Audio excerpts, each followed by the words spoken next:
বিলাসী, আপনি জানেন যে মৌসুমের অর্থাৎ বর্ষা শেষ হওয়ার পরেও কিন্তু এখন শীতের আগাম শীত আসছে, তার মধ্যে কিন্তু এখনও ডেঙ্গু আক্রান্ত রোগীর সংখ্যা কিন্তু কমেনি। বরিশালের হাসপাতালগুলোতে কিন্তু দিন দিন বাড়ছে ডেঙ্গু আক্রান্ত রোগী। আজকে যদি আমরা বলি যে বরিশাল শেরেবাংলা মেডিকেল কলেজ হাসপাতালে চিকিৎসাধীন রয়েছে 83 জন রোগী কিন্তু চিকিৎসা নিচ্ছেন। এবং এছাড়া বরিশালের যে সবচেয়ে বড় যে ডেঙ্গুর জোন সেটা হচ্ছে বরগুনাতে কিন্তু 148 জন রোগী কিন্তু বরগুনা হাসপাতালে চিকিৎসা নিচ্ছে। এবং বরিশাল জেলার যদি বলি অন্যান্য হাসপাতালে 51 জন রোগী ভর্তি হয়েছে। এছাড়া 65 জন আছে পটুয়াখালী জেলা পটুয়াখালী মেডিকেল কলেজ হাসপাতালে আছেন 40 জন রোগী। অন্যদিকে ভোলায় সবচেয়ে কম আছে, ভোলায় আছে 17 জন এবং পিরোজপুরে 31 আর 24 জন আছে ঝালকাঠিতে।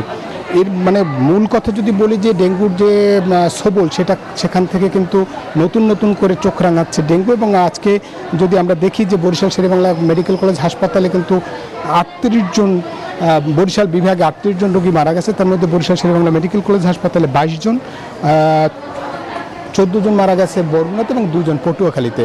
সব মিলিয়ে যে ডেঙ্গুর যে ভয়াবহ অবস্থা সেখান থেকে মুক্তি পেতে হলে চিকিৎসকরা বলেছেন যে সতর্ক থাকতে হবে। আপনারা মেডিকেল কলেজ হাসপাতালের যদি চিত্র দেখাই আমরা ক্যামেরার চোখে, তাহলে বিছানা যা আছে তার চেয়ে মেঝেতে রোগীর সংখ্যা সবচেয়ে বেশি।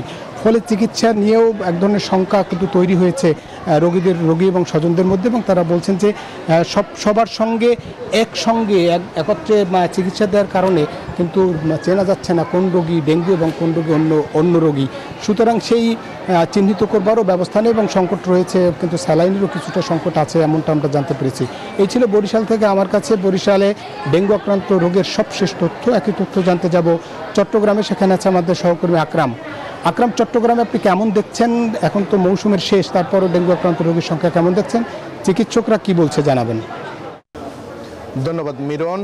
আপনি যেমনটি বলছিলেন, আসলে চট্টগ্রামে আমরা চলতি বছরে যে বিষয়টা দেখতে পেয়েছি সেটি হচ্ছে গত 24 ঘন্টায় আমরা চট্টগ্রাম সিভিল সার্জনের হিসাব অনুসারে বলতে পারি সেটি হচ্ছে গত 24 ঘন্টায় 25 জন ডেঙ্গু আক্রান্ত রোগী শনাক্ত হয়েছে। অন্যদিকে চলতি বছরে আমরা এখন পর্যন্ত 20 জন ডেঙ্গু আক্রান্ত রোগী মারা গেছে বলে তথ্য পেয়েছি। আমরা সিভিল সার্জনের সাথে কথা বলেছিলাম, তিনি আমাদেরকে যেটি জানিয়েছেন যেভাবে ডেঙ্গুর আক্রান্তের সংখ্যা বাড়ছে, আসলে এতে শঙ্কিত না হয়ে যেন জনগণ চিকিৎসকদের কাছে গিয়ে চিকিৎসা গ্রহণ করে, চিকিৎসা সেবা নেয়, সেই আহ্বানই জানিয়েছেন। অন্যদিকে আমরা যে বিষয়টা আপনার মাধ্যমে দর্শকদের জানাতে চাই সেটি হচ্ছে এখন চট্টগ্রামে কিন্তু ডেঙ্গুর পাশাপাশি চিকুনগুনিয়ারও প্রভাব দেখা যাচ্ছে। যে চিকুনগুনিয়া গত 24 ঘন্টায় 4 জন রোগী শনাক্ত হয়েছে। 4 জন রোগী শনাক্ত হলেও সেখানে কিন্তু সবচেয়ে বড় বিষয় হচ্ছে যারা চিকুনগুনিয়ায় আক্রান্ত হচ্ছে তাদের অবস্থা কিন্তু খুবই ভয়াবহ। কারণ তারা 2 থেকে 3 মাস পর্যন্ত তাদের শরীরের বিভিন্ন জয়েন্টে ব্যথা এবং স্বাভাবিক হতে পারছে না সেই রোগীগুলো। আসলে যার কারণে যারাই চিকুনগুনিয়া আক্রান্ত হচ্ছে তারা কিন্তু ঠিকভাবে তাদের কর্মস্থলে যেতে পারছে না, তাদের কার্য সম্পাদন করতে পারছে না, স্বাভাবিক জীবনযাপন করতে পারছে না বললেই চলা যায়। তাহলে এই বিষয়ে চট্টগ্রামে ডেঙ্গু এবং চিকুনগুনিয়া দুটিরই প্রভাব রয়েছে। এগুলো থেকে পরিত্রাণের জন্য চট্টগ্রাম সিটি কর্পোরেশনের জন্য মশক নিধন কার্যক্রম চালানো হচ্ছে বলে আমাদেরকে জানিয়েছেন। এখন পর্যন্ত চট্টগ্রাম থেকে আমার কাছে ছিল সর্বশেষ অবস্থা। আমরা এখন যাবো স্টুডিওতে। বিলাসী বান্ডেল থাকলে প্রতি সেনমানিতে টাকা বাঁচবে।